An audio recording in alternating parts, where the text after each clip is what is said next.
Okay, everyone, thanks for waiting. My name is Madison, Senior Marketing Coordinator at CB Insights, and I'll be kicking off the webinar before turning it over to Rachel for the presentation and Q&A.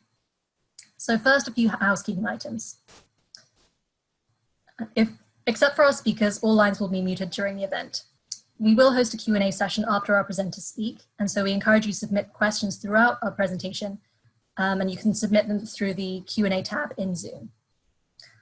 Don't worry about taking notes, as we'll be sending both the slides and recording within 24 hours of the webinar. And finally, if you have any technical difficulties, your best bet is to reach out to the Zoom Help Center.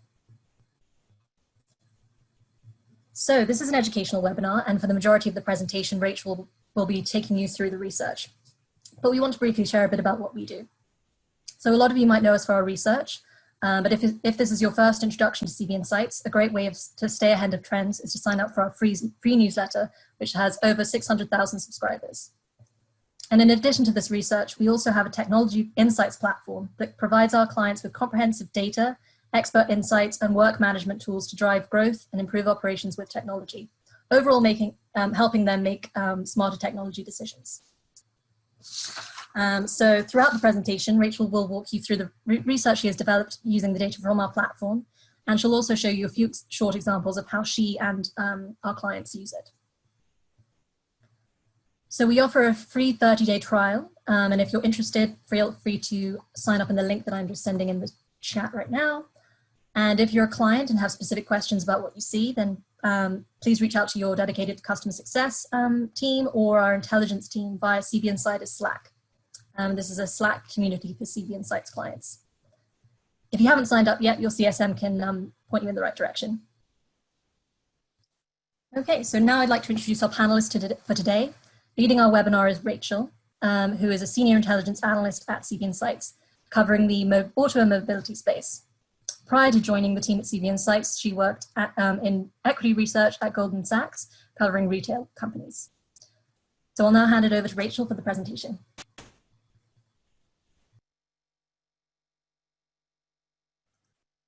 Thanks, Madison, for the introduction. Welcome, everyone. Again, my name is Rachel. I'm really excited to be here with you today. Thanks for joining our briefing on the future of transportation. So the purpose of this briefing is really to look at what's going to happen in the mobility space through the lens of the COVID-19 pandemic.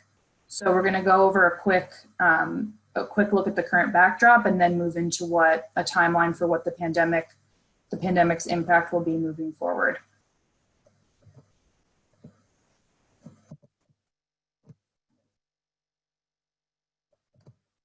So starting off with the current backdrop.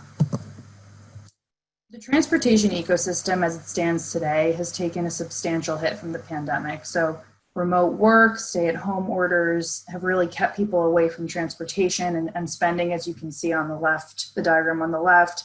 Consumer spending has been pulled back substantially in April in the US, and this trend has held globally. And as you can see on the right, public transportation systems in particular have taken a hit as people aren't commuting. Cities have kind of shut down across the board. So it's been a substantial hit so far. So to get a better sense of how the impact will play out, we'll use this timeline to get a sense of how major trends are going to shape the rest of the next few years from the pandemic globally. So we'll take a look at how things play out across 4 stages. And just as a caveat, for the purposes of this presentation, transportation really is a huge topic and it's the backbone of a lot of industries.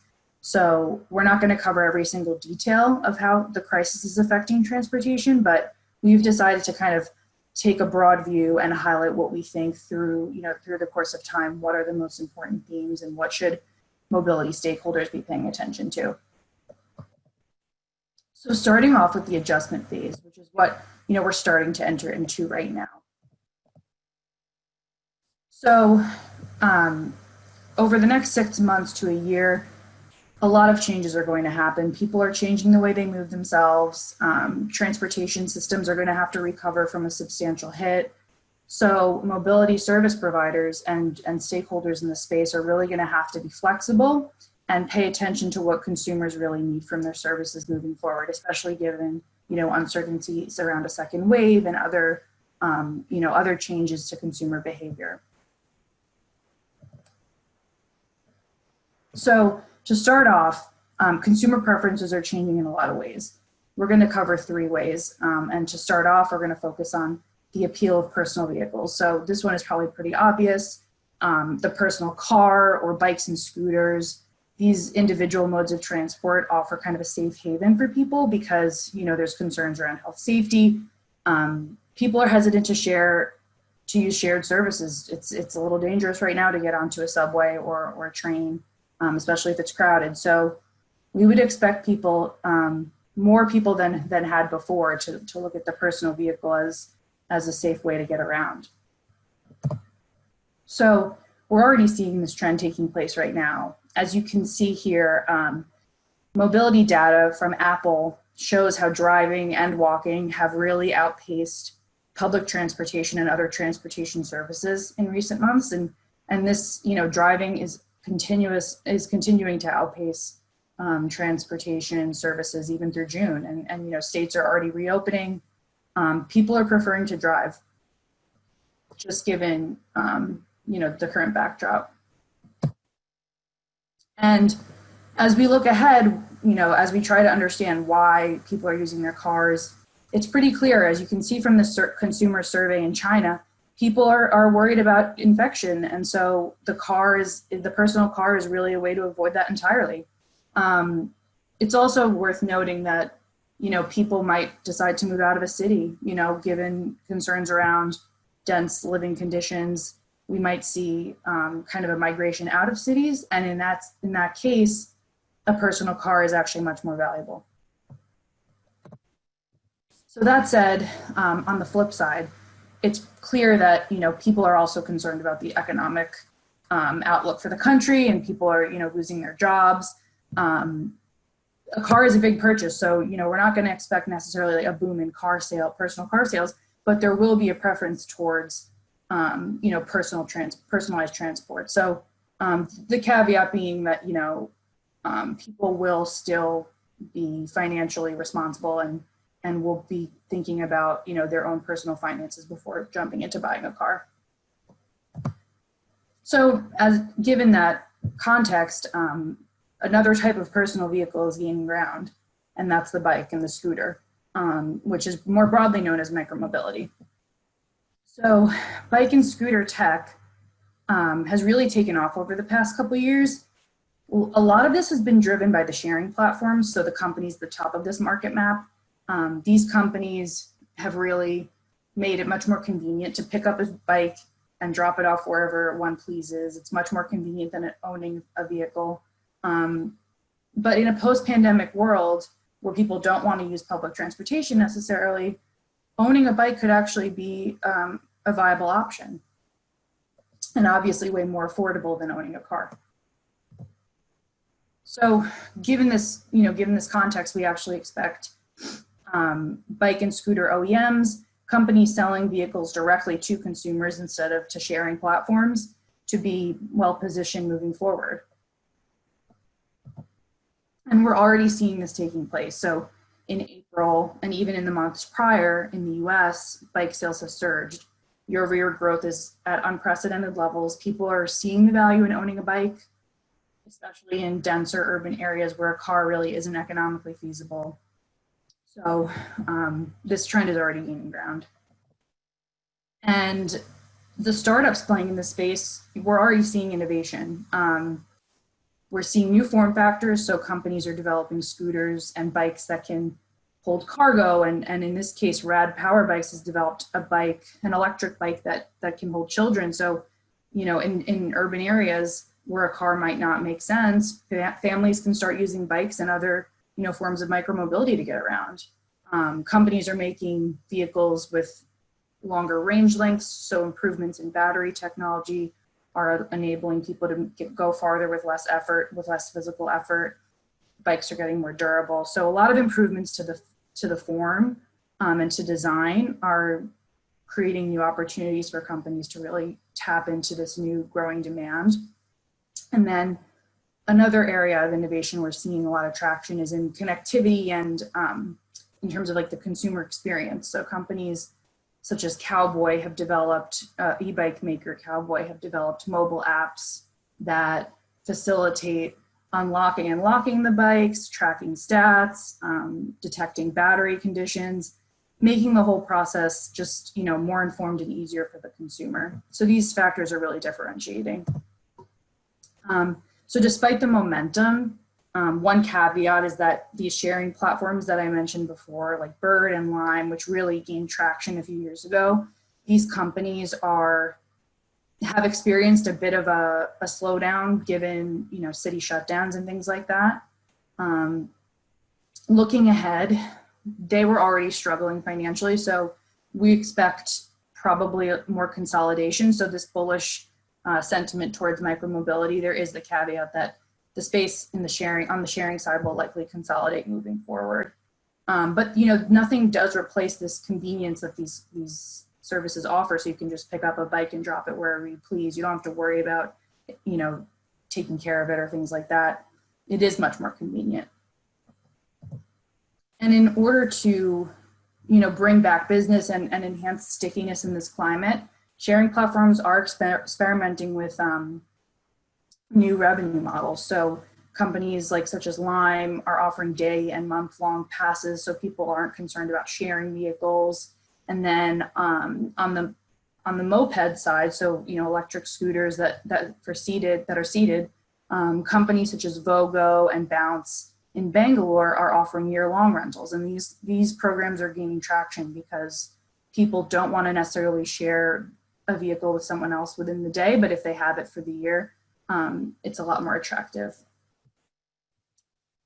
And then other innovation for sharing platform operators include vehicle intelligence platforms. So Super Pedestrian, they're a micromobility player. They do a couple things in micromobility, one of them being fleet management software. So they have developed a platform for fleet operators to track their vehicles, run operations more efficiently. So innovations on that front can definitely help these companies that are struggling financially and operationally to make more informed decisions.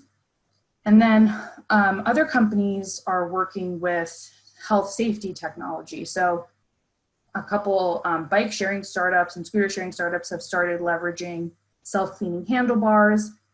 This is just to bring customers back after, concerns, as I mentioned before, around health safety arise.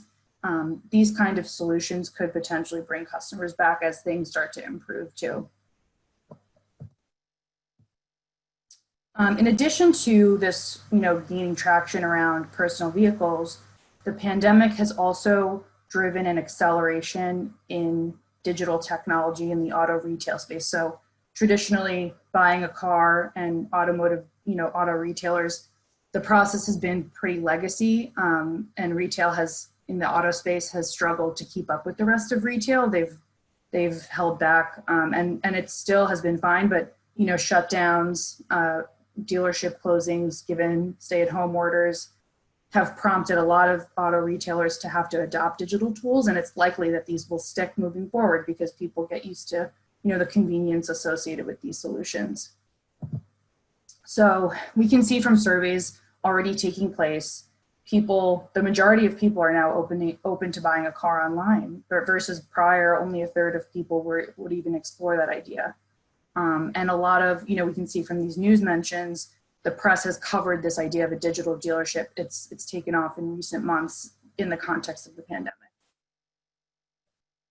So I'm going to show you here a tool on our platform to see what the startup ecosystem looks like with a digital auto retail solution. So right now we're entering a collection of startups called auto commerce. So these startups are changing the way we buy, sell, and lease cars, the whole auto retail process. And I'm going to show you this market map tool that we have on our platform that creates a visual representation of companies in different categories within auto commerce. So we can see here, companies are creating new online financing models. Companies are reshaping the way auctions are taking place, so moving that online. This area hadn't really gained traction before because, as I mentioned, the ecosystem and traditional auto retailers had been hesitant to adopt these tools, and they had been surviving without adopting these tools. But given the context and given the need to adjust during the pandemic, these technologies are becoming more relevant now. So in particular, dealerships, we can see from the companies I've highlighted here, dealerships are increasingly looking to bring the car buying process online. So companies are, particularly in the e-commerce enablement front, are making it faster, making the process faster. They're making it easier for consumers to connect with salespeople. And then dealership management companies are helping dealers use data more effectively, make better decisions operationally, and more effectively market themselves. So we're seeing a lot of interest in these startups because auto retail is going digital faster than it had been. And here are a couple startups on the e-commerce enablement front. So these companies are helping dealers bring the car buying process online, and they've received a lot of attention recently. Additionally, companies are actually operating as digital dealerships themselves. And these have come into focus because people are realizing now that it's easier to buy a car online. And it's not as painful of a process as going into the dealership necessarily. Carvana, a publicly traded online car dealer, has really paved the way in terms of the end-to-end digital experience. They've really made it easy to review cars, to go through the car buying process, which is typically pretty complicated.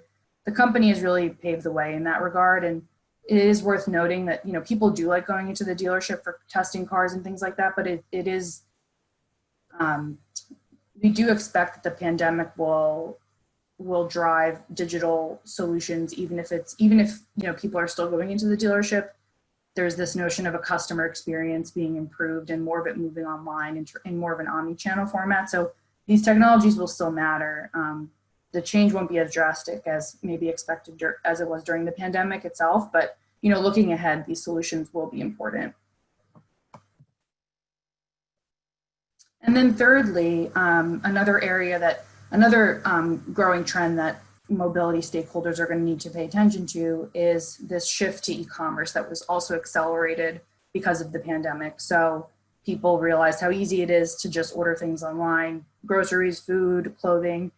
And so it's important for the mobility space because, transportation network companies like Uber and Lyft or other mobility players that operate fleets, the opportunity for them to repurpose their fleets for new revenue opportunities on the delivery front is really interesting. And not a lot of companies, Uber and Lyft really did speak to how important being flexible in this regard was for their businesses. So I'm going to show you right here, I'm using CB Insight's earnings transcripts tool to very quickly pull up a visual representation of how often the word delivery is mentioned. And I'm going to filter here for Uber and Lyft earnings calls so we can quickly see how many times the word delivery was mentioned on their calls. And you can actually use the tool as a search engine for these transcripts. So below you can see there are quotes, however many times the word delivery was used, very quickly see what exactly was said. And we can see here from this, from the chart that in the most recent quarter, news mentions of the word delivery spiked because both Uber and Lyft spoke to how growing demand for delivery really helped them in their ability to pivot, help them offset some of the declines they saw in ride hailing. So this notion that, changing consumer preferences and even, uncertainties around the future of the pandemic, like what's to come in the fall and in coming years, like these fleet operators do have an opportunity to take advantage of these changes. And if they can be flexible, we're seeing startups already offering fleet management solutions that could enable this. So this example, Autofleet, they have been offering their software to fleet operators such as rental car companies, ride-hailing companies, and essentially their technology makes it much easier for fleet operators to dispatch their vehicles outside of their core business areas. So during the pandemic, they were able to help Avis and Zipcar reuse their idle vehicles for more pressing needs. So this kind of solution that creates flexibility, it makes it easier to operate in uncertain conditions, will likely be important moving forward. So Moving on to recovery. So this is the phase after adjustment. In recovery mode, major stakeholders in the mobility space need to think about investment for the future. After, aside from all these consumer preferences changing and dynamics of transportation changing, the idea of investing for the future, how are we going to move toward an autonomous electric connected future? What happens to those technologies given what's happening now? We're going to expect a lot of collaboration and a lot of consolidation on that front.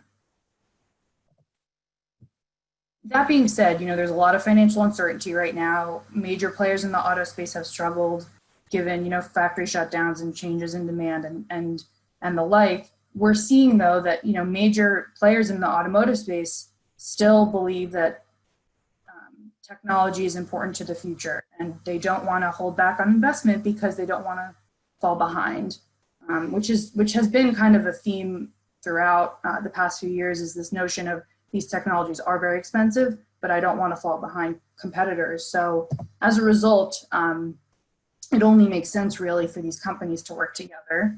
And we've already seen this happening on the autonomy front, but even moving ahead, we expect collaboration to continue, maybe see different forms of it, but ultimately it's such an expensive technology, both electrification and autonomy. These technologies are so expensive that without them producing a profit at the moment, it's necessary for these companies to work together and bear the cost of it together. And given the backdrop, we will expect, given what's happened with the pandemic, we would expect overall cuts and delays. But on the whole, these technologies, electrification and autonomy, will still remain relevant moving forward. Electrification in particular, the backdrop actually remains pretty favorable, especially in China and Europe, which have been the main drivers of EV adoption. But both China and Europe governments have been more aggressive in terms of incentives and emission standards. So that combined with falling battery costs should make this area still relevant moving forward and an important investment area too. And we can see already in recent quarters, tier one suppliers have already, have been really focused on electrification. So you can see electrification outpaced connectivity and autonomy in terms of mentions on earnings calls, largely because, as I mentioned, the favorable drivers remain in place. Suppliers have already been speaking to recovery in China in terms of demand, and Europe is already starting to set in place stricter emission standards, which will hopefully drive adoption. The US remains a little unclear because there's concerns around charging infrastructure and low oil prices, especially for consumers in the US, could, curb demand a little bit for EVs, but on the whole, it seems that the auto space is relatively optimistic about it. And actually, I just mentioned charging infrastructure. That's been a concern for people in the US, especially because trips are longer, car trips are longer, and things are more spread out. But in recent months, even as investment more broadly to the tech space has cooled, and especially in the energy space, investment has cooled, charging has actually gained a lot of attention. And within the past couple months, several charging infrastructure startups have raised funding, and large corporates have also been investing in building out their own charging infrastructure or acquiring charging infrastructure companies. So this idea that charging infrastructure has gained traction suggests that, it's a capital intensive project. So it suggests that investors and major players in the space do see a future in electrification. In addition to consumer demand, it's also important to think about businesses that can help drive EV demand. So Lyft recently announced that every car in its platform, it wants every car in its platform to be electric by 2030, which is quite an ambitious goal. It suggests that, if the right incentives are in place, businesses can help drive demand from a commercial standpoint. So business initiatives could help on that front. And it's an interesting thought because most people, when they think of EV demand they think of consumers buying their own vehicles, but in other cases, businesses and corporate fleets could help drive this demand forward. And then in addition to electrification, autonomy does still remain top of mind. Mobility players don't want to fall behind.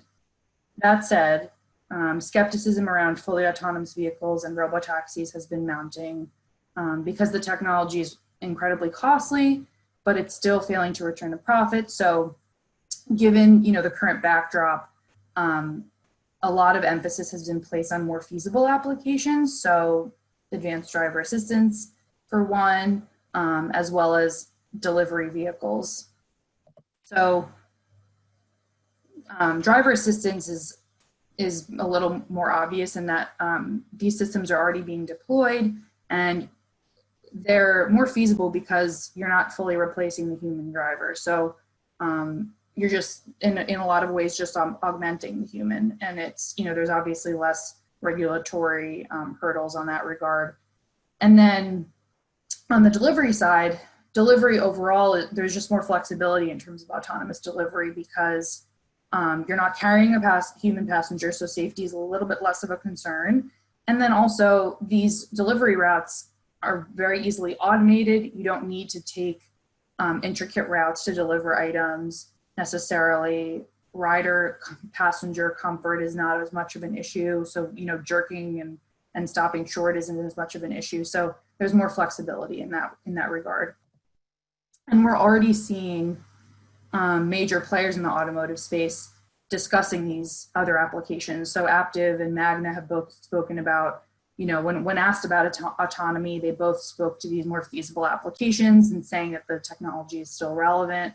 Magna recently invested in Waymo's round in March. And they, were pretty bullish on the idea that delivery could be, the most feasible use case looking ahead, even for L4 and L5 autonomy. So in more recent months, a couple of examples of driver assistance using autonomous driving technology for more feasible applications. Volvo announced that it would be using Luminar's LiDAR units for its advanced driver assistance systems, and that it would start producing vehicles with these systems already. And then Mercedes and NVIDIA just announced a partnership around a perpetually upgradable computing platform. So in a similar way that Tesla is able to update its software over the air in real time, Mercedes and NVIDIA's approach is to over time add features as they become developed. So both of these announcements reflect that there's an emphasis right now on driver assistance and enhancing the driver and not rushing or overemphasizing full autonomy at the moment, especially given the current backdrop of uncertainty. And then on the delivery front, we're already seeing robotaxi developers and companies that were focused on carrying passengers pivoting to delivery. And these companies saw strong demand for delivery, obviously, as I mentioned before, given the pandemic. But it just shows that having this flexible approach and being open to other applications that actually might be more feasible could pay off. An interesting area within delivery in particular is Godic's approach. So this company is looking at the middle mile, or routes that are not, it's one step before the last mile. So the routes are fixed, and the vehicles operate between fixed locations. So it's the same route over and over again. The drive patterns are known, so the go-to-market time is faster. So this approach could actually see more traction as we look ahead. And the company during the pandemic already has seen an uptick in demand and had to build out its fleet. The company's partnered with Walmart already. So if we're looking at feasibility, we could actually go beyond the last mile and think about logistics applications, not necessarily just delivering something to someone's door.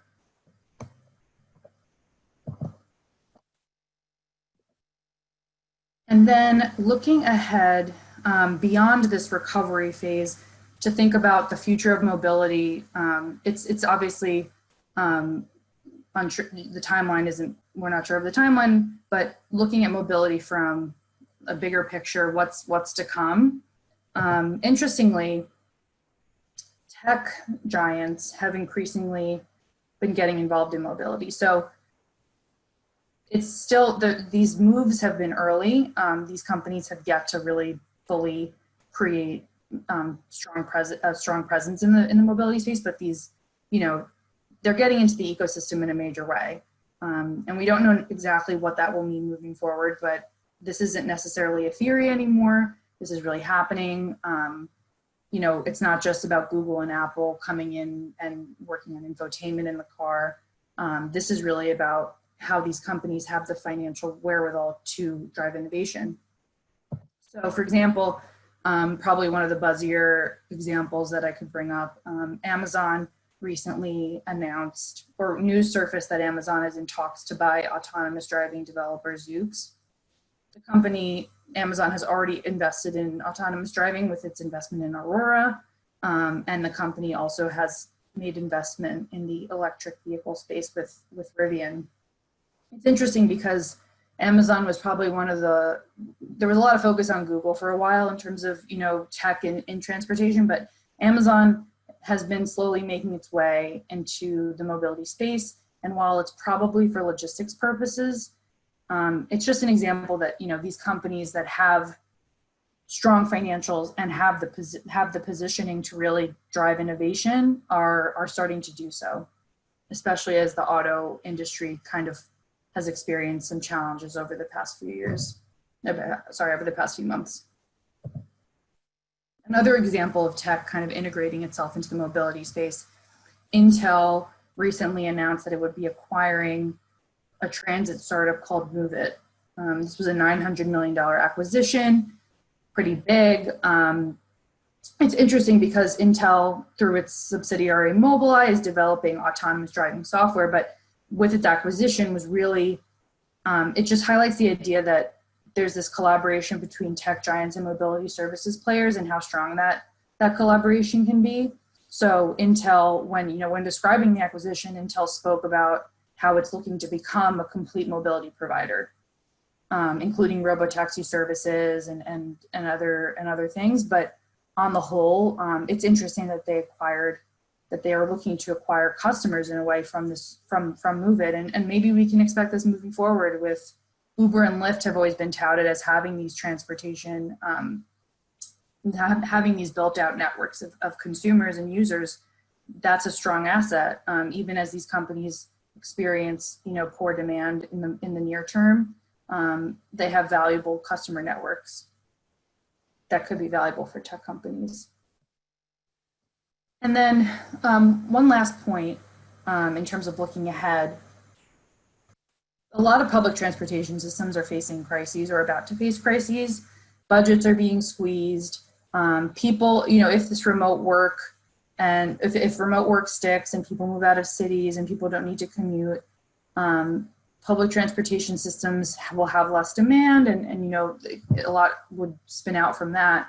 A lot of conversation around the future of public transportation involves private companies. So private companies and public-private partnerships can really help take these transportation systems out from underwater potentially. So an interesting example, startups are creating basically integrated transportation platforms. So bringing together, the ride hailing, scooter sharing, public transportation into one platform to help, rebuild demand for this could help rebuild demand for public transportation and just bring everything into one place. And this has been a theme for a while, but this might be even more important now given this disruption to the mobility ecosystem. So we would probably, this is something to keep in mind. And as I mentioned before, tech is increasingly getting involved as well.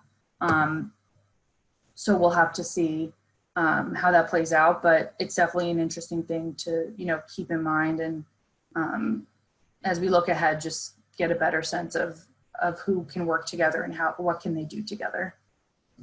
So to wrap up, if I were to leave you with two things today, one would be, as we adjust to this new normal, flexibility, adaptability are going to be crucial for mobility stakeholders. The way people move themselves is going to change, and even if things improve, the way people move themselves and the rise of remote work, fundamental changes to the way the world works, will require mobility providers to innovate and be flexible.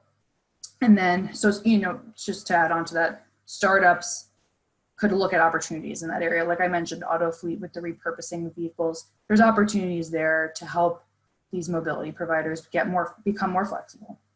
And then secondly, collaboration is going to be key moving forward. And I would add on to that tech giants that have the financial capacity to fund innovation and to drive innovation in the space will be worth keeping an eye on. So it's important to think about how these companies can work together, because demand is going to change. So I'm excited to see what happens. And yeah, with that, we'll open it up to questions, and maybe Madison wants to pop back on. Thanks, Rachel. Yes, so now we'll open it up for the Q&A portion of the webinar. So if you haven't already, please submit your questions in the Q&A tab in Zoom.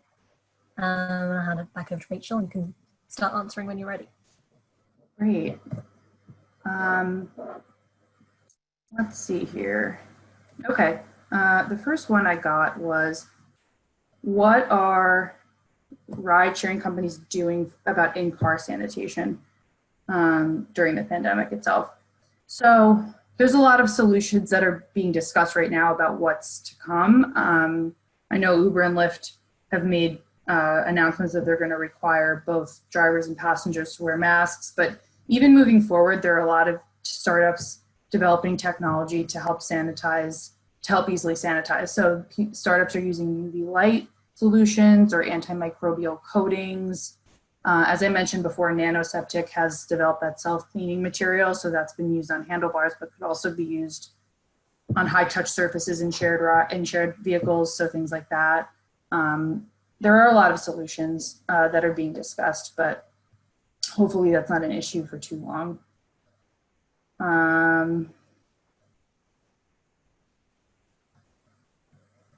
Let's see.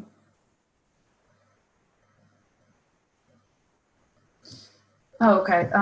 Question about public transportation usage. So after 9/11, there was a fear of airline travel, but that fear was not permanent and took about 3 years to subside.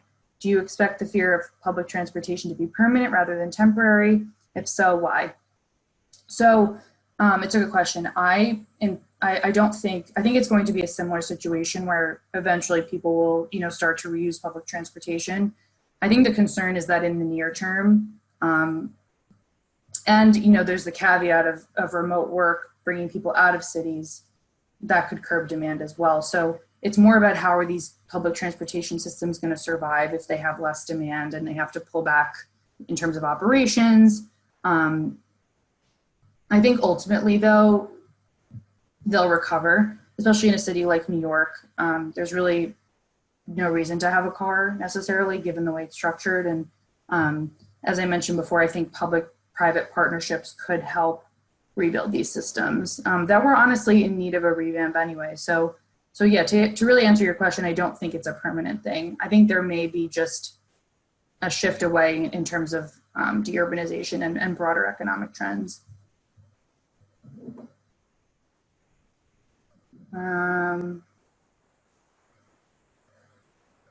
Let's see. Okay, yeah. A question around telematics and its role in supporting mobility and transportation in the future. So yes, I think telematics are going to be crucial. And I actually, I didn't highlight that in the presentation, but I do think connectivity will lay the foundation for a lot of these technologies moving forward. Telematics in particular is valuable across mobility. So in terms of micromobility, it will basically help fleet operators more effectively manage their vehicles. Uber and Lyft, it's crucial for Uber and Lyft vehicles so that they can, again, better, run their operations. So telematics basically brings a lot of value, both for fleet operators and also for retailers and other companies that want to buy data associated with vehicles. So in the trucking space as well, it's valuable too. Let's see. I think we have time for one or two more. Okay, when talking about the increase of electric vehicle demand, is this for passenger vehicles or does this include freight transportation? I was mostly focusing on passenger vehicles, but I do think that freight and commercial vehicles will be the drivers moving forward, and that's an important caveat. That's where the government incentives and infrastructure funding will matter. These vehicles are just obviously easier because you don't have to deal with consumers being wary of range anxiety or consumers worried about cost. So I would say that they're probably a crucial component to EV demand looking forward. Okay, let's see. We'll do the last one. Yeah, a question around hydrogen, hydrogen-powered cars and the infrastructure needed to support that technology. So it's a great question. Hydrogen has definitely been a controversial topic, I would say. There's been a lot of chatter around Nikola. They recently went public through a merger. And they've gotten a lot of traction because they do offer electric vehicles as well as hydrogen, but the company's technology, people are optimistic about hydrogen.